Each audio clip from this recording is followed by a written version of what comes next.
سلامونه او احترامات مو منئ ښه راغلاست. دا هم د نن ورځې مهم خبرونه. طالبانو په کمال خان بندر د برید راپورونه رد کړل.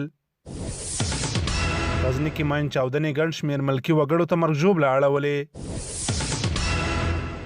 د ولسي جرګې مرستیال میرزا کټوازی وایي که امنیتي وضعیت همداسې دوام پیدا کړي سرپرست وزیرانو ته د باور رایه نه ورکوي.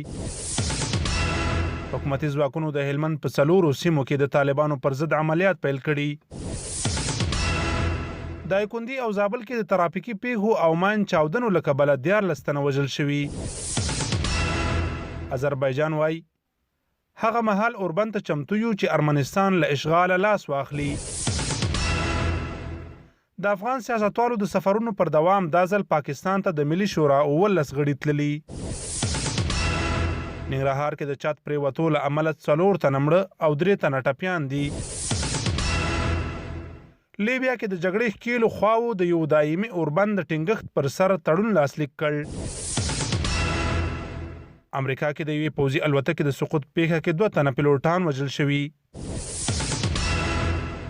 د سودان سیاسي ګوندونو له اسرائیلو سره د اړیکو عادي کېدو تړون رد کړ. د خبرونو پای.